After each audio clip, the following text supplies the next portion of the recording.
బండ్రు శోభారాణి మహిళా finance corporation chairman మాట్లాడుతూ బీసీల గురించి కవిత మాట్లాడటం హాస్యాస్పదమని తెలిపారు.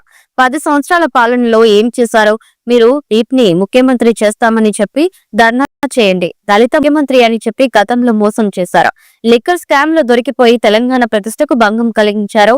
అయినా బీసీల గురించి మాట్లాడటానికి మీ పార్టీలో బీసీ నేత ఎవరు లేరా? బీసీలకు పెద్దపీట వేసింది కాంగ్రెస్ పార్టీ. ఇప్పటికైనా ఈ డ్రామాలు బంద్ చేయండి.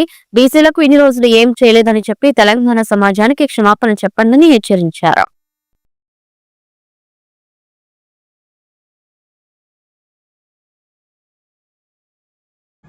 ఈరోజు బీసీ నినాదం మీద కవిత చేస్తున్నటువంటి ధర్నా, ఏదైతే ఇందిరా పార్క్ దగ్గర వాళ్ళ ధర్నా కార్యక్రమం తలబెట్టారో నిజంగా చాలా హాస్యాస్పదం.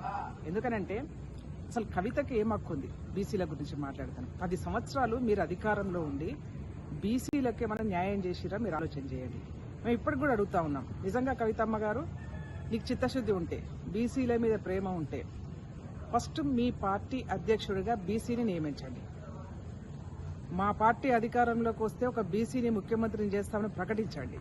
ఆ రెండు చేసిన తర్వాత నువ్వు ధర్నా చేయి. ఎందుకంటే 10 సంవత్సరాల కాలంలో మీరు దళిత ముఖ్యమంత్రి అని చెప్పేసి దళితులకు మోసం చేశారు, అన్ని వర్గాలను మోసం చేశారు, బీసీలను మోసం చేశారు. ఇవాళ మళ్ళీ కొత్త నినాదం పట్టుకొని నువ్వు ధర్నా చేస్తా ఉన్నావు. ఇది కరెక్ట్ కాదు. ఎవ్వరు కూడా మిమ్మల్ని నమ్మరు కాక నమ్మరు ఈ రాష్ట్రంలో. నీకు లిక్కరు కేసులో అరెస్ట్ అయినప్పుడే ఈ తెలంగాణ రాష్ట్ర ప్రజల యొక్క మనోభావాల్ని దెబ్బతీసే విధంగా నువ్వు చేసినటువంటి కార్యక్రమం ఏదైతే ఉందో అది ప్రజలందరూ కూడా తలదించుకునే విధంగా ఉంది. ఇవాళ మళ్ళీ అప్పుడు 33% మహిళలకు రిజర్వేషన్ అని చెప్పేసి ఒక నాటకం ఆడినావు. ఇవాళ మళ్ళీ కొత్తగా బీసీలు అని చెప్పేసి నాటకం ఆడుతున్నావు. అంటే తెలంగాణ రాష్ట్రంలో బీసీల గురించి మీ పార్టీలో బీసీల గురించి మాట్లాడుకోవడానికి ఒక బీసీ నాయకుడు లేడా?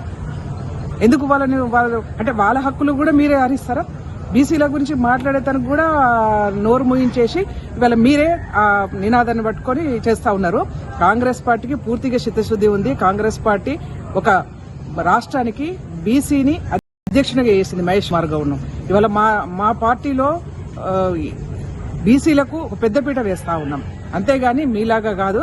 అనవసరమైనటువంటి నాటకాలు బంద్ చేసి మీరు ప్రజలకు చేసినటువంటి 10 సంవత్సరాల కాలంలో మేము బీసీలకు ఏమి చేయలేకపోయినామని చెప్పేసి క్షమాపణ కోరమని చెప్పేసి కోరుతా ఉన్నాను. నువ్వు ఇలా చేస్తున్నావు ధర్నా, ఆ ధర్నా చౌక్ను కూడా బంద్ చేసినటువంటి ఘన చరిత్ర మీదే.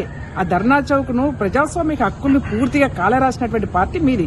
ఇవాళ నువ్వు కూర్చుంటున్నావే ధర్నా చౌక్, ఎవరు ఓపెన్ చేశారు? అది కాంగ్రెస్ పార్టీ. వాళ్ళ ప్రజాస్వామిక హక్కుల్ని ప్రజాస్వామ్యబద్ధంగా ఎవరైనా అక్కడ ధర్నాలు చేసుకోదలుచుకుంటే చేసుకోవచ్చు అని చెప్పేసి మొట్టమొదటిసారిగా అధికారంలోకి రాగానే ఫస్ట్ అక్కడ ధర్నా చౌక్ ను ఓపెన్ చేశాము, ఫ్రీగా వదిలేశాం. వాళ్ళ దాన్ని కూడా బంద్ చేసినటువంటి ఘన చరిత్ర మీది కదా.